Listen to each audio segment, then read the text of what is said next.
Madame la Présidente, Madame et Messieurs les juges, j'ai suivi ces débats. J'ai entendu beaucoup de choses. Certaines fois, je me suis retrouvé en Côte d'Ivoire, mais d'autres fois, je m'en suis trouvé tellement éloigné. D'autres fois, je m'en suis trouvé tellement éloigné. Tellement les questions qu'on posait étaient loin de ce que nous avons vécu. Et je me suis dit, pourquoi dans la justice moderne y a-t-il des camps retranchés? Parce que sur beaucoup de questions, aussi bien l'accusation que la représentante des victimes, que vous-même, vous aurez pu m'appeler, j'aurais pu donner des informations, ne serait-ce que des informations que vous aurez pu vérifier après, mais pour fluidifier le raisonnement. J'aurais pu dire beaucoup de choses sur des petites questions. Par exemple, quand on dit il a signé un papier pour déployer l'armée, jamais. J'ai signé un décret pour que tous les FDS soient mobilisés. Mais c'est une pratique qui date de 1961, qui date de l'époque où l'armée a été créée. Le chef de l'État peut, en cas de trouble, signer un décret, parce que la police, c'est la police, ensuite il y a la gendarmerie, mais si ces deux forces sont totalement submergées, elles peuvent appeler l'armée en renfort.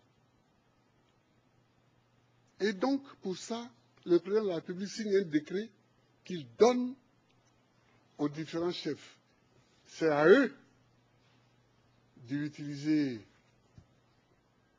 l'armée ou de ne pas l'utiliser. Ça dépend de ce qu'ils pensent de la situation.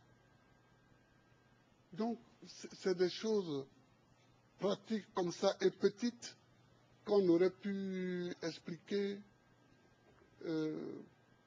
quand le chef de FDS est venu me dire « Ah, la situation à Bobo, il y a les soldats d'IB, je pense que c'est eux le commando invisible, donc on ne sait pas comment ça va aller. » J'ai dit « Qu'est-ce qu'on fait ?»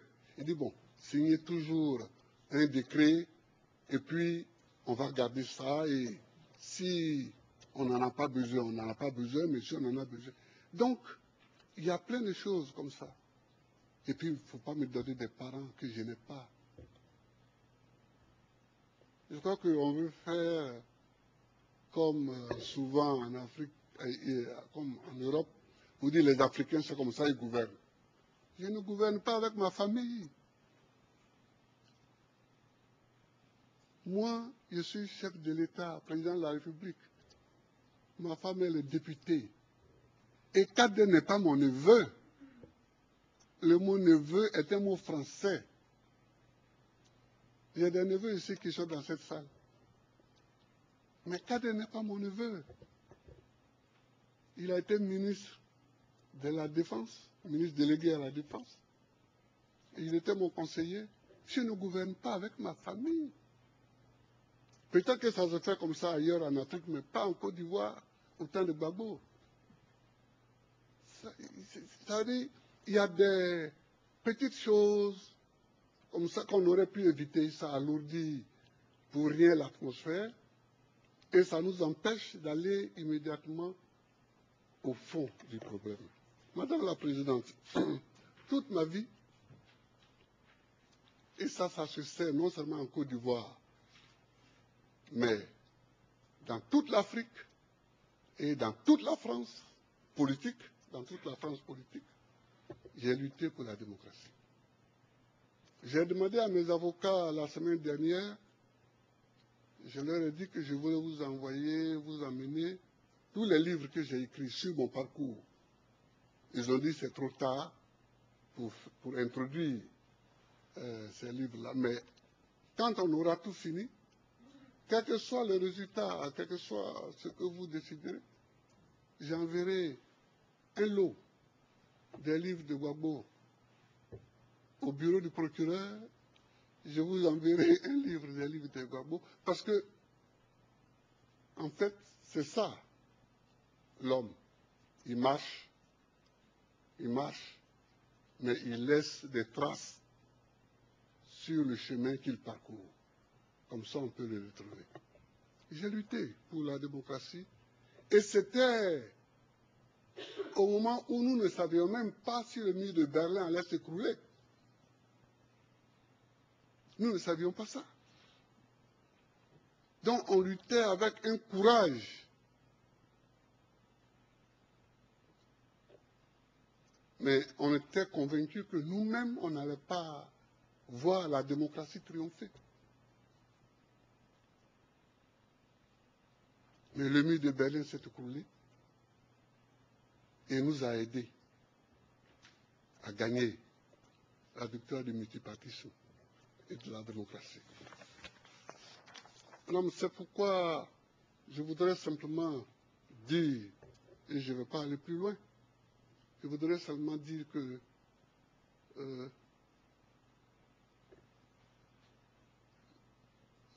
Madame la procureure, puisque ça existe maintenant en français, hein, on met un E à la fin, Madame la procureure a dit une phrase qui m'a un peu choqué, en disant que nous ne sommes pas là pour voir qui a gagné les élections et qui ne les a pas gagnées. Mais on ne peut pas parler, on ne peut pas débattre de la crise post-électorale et ne pas savoir comment les élections se sont passées. Qui a gagné les élections? Parce que c'est celui qui ne les a pas gagnées qui a semé les troubles. Je crois que c'est ça la logique. Donc, la question est là. Qui a gagné les élections? Et donc, quand j'ai demandé qu'on recompte les voix, ce n'était pas une phrase en l'air. Vous avez vu vous-même les documents dont dispose l'accusation et sur lesquels les voix des électeurs sont répertoriées. On a vu que dans la seule ville de Bouaké, on a ajouté 100 000 voix à mon adversaire. Donc, madame, c'est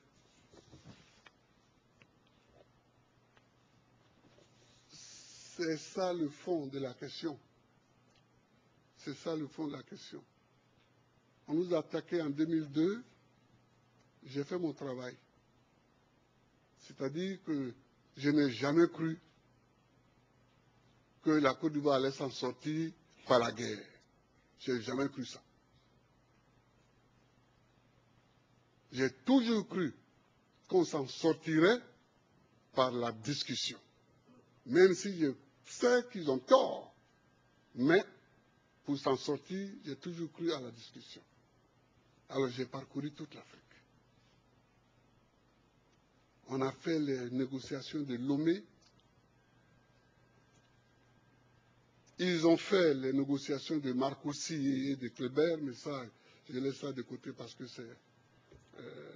nous avons fait les négociations de Accra 1, Accra 2, Accra 3, sous la présidence de John Kufuor.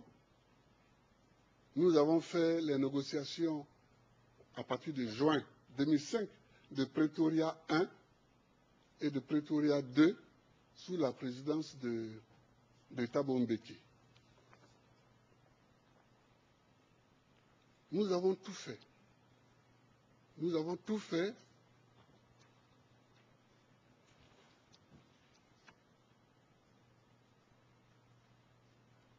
Nous avons tout fait pour que la discussion avance. C'est à Pretoria. C'est à Pretoria que j'ai demandé à Thabo Mbeki de m'aider à trouver une solution légale pour que Alassane soit candidat. Parce que ça empoisonne la situation. C'est à Pretoria en 2005. Nous nous sommes retrouvés, Thabo Mbeki, Konan Bédié, Ouattara et moi-même. J'ai demandé à Ouattara de faire la traduction, entre Thabo Mbeki et moi. C'est là que je leur ai dit que ça ne me gênait pas que Ouattara soit candidat. Mais comme mon électorat aussi est là, donc il faut que Thabo Mbeki nous écrive à nous tous à Abidjan pour que après je puisse prendre une décision. Je ne mets pas l'article 48 de la Constitution. C'est comme l'article 16 de la Constitution française. Ça donne énormément de pouvoir. Mais ce jour-là, j'ai pris l'article 48 de la Constitution et j'ai permis à Ouattara et à Bédié, d'être candidats. Donc, madame, voilà ce que je voulais vous dire. Voilà ce que je voulais vous dire. Nos pays, nos États, et ce sera mon dernier point, sont fragiles. Nos États sont fragiles.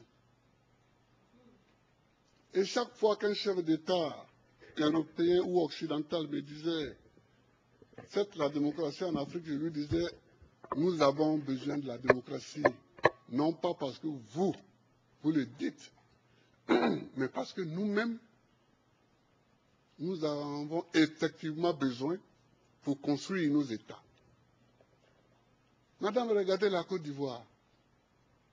Si nous n'employons pas la démocratie, comment nous allons choisir le chef de l'État? Il y a à l'est, adossé à la frontière ghanéenne, les Akans, qui ont un mode à eux pour choisir les chefs de village ou de canton ou le roi. Nous avons à l'ouest un pouvoir éparpillé. Nous avons au nord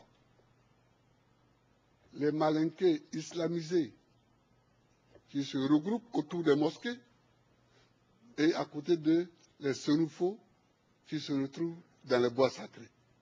Quel mode électoral allons-nous prendre? Donc la démocratie nous aide parce que elle fait tabula rasa de tout cela et elle donne à chaque individu considéré comme citoyen une voix. C'est pourquoi je me suis engagé dans la lutte pour la démocratie. Et puis nous, qui venons de familles très modestes, s'il n'y a pas la démocratie, jamais on n'aurait de postes élevés. Moi, les gens avec qui j'ai été à l'école, quand j'ai été élu président, ils n'étaient pas étonnés parce qu'ils savaient mon engagement. Mais ils sont venus me saluer pour saluer mon courage. Parce que je n'étais pas le plus aidé. Hein. Je n'étais pas le plus intelligent, je n'étais pas le plus riche, je n'étais pas... Donc nous avons besoin de la démocratie, madame. Mais la démocratie, ce n'est pas seulement le vote. C'est qui dit le vote. Qui dit le résultat du vote. C'est ça aussi la démocratie. Quand on s'en va prendre une nuit, le président du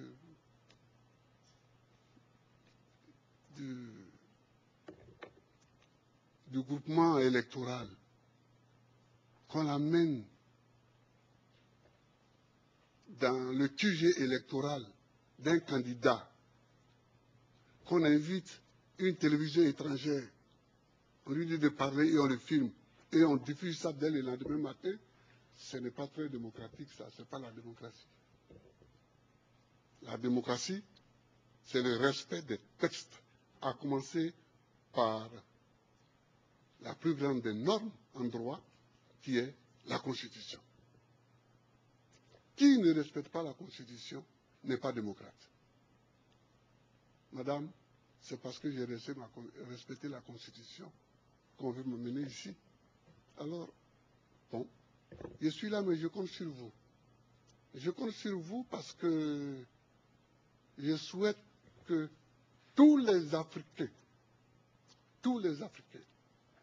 qui me soutiennent et qui sont tout le temps ici devant la cour, devant la prison, qui sont dans leur pays en train de manifester, en train de marcher, tous ces Africains-là, qu'ils comprennent que le salut pour les États africains, c'est le respect des constitutions que nous nous donnons et des lois qui en découlent. Je vous remercie, madame. Je vous remercie, monsieur. Ceci conclut les observations finales. La Chambre a déjà annoncé que les partis et les représentants légaux communs des victimes doivent avoir la possibilité de présenter des observations écrites en rapport avec les questions examinées au cours de cette audience de confirmation des charges. À ces fins, la Chambre décide que les procureurs et les représentants légaux communs des victimes doivent présenter leurs observations au plus tard le 14 mars 2013. La défense, quant à elle, doit présenter ses observations écrites au plus tard le 28 mars 2013. La Chambre souligne que les partis et les représentants légaux communs des victimes doivent limiter ces observations aux points qui ont été discutés lors de l'audience. En ce qui concerne l'extension des observations écrites, les partis et participants peuvent présenter un document de jusqu'à 40 pages. En outre, la Chambre tient à informer les partis et les participants qu'elle rendra sa décision dans un délai de 60 jours, conformément à la norme 53 du règlement de la Cour, à compter de la date de réception des observations écrites finales de la défense. Et ceci conclut la dernière session de l'audience de confirmation des charges dans cette affaire. Je tiens à remercier les participants et les parties, les interprètes et les sténotypistes. L'audience est levée. All rise, vous vous levez.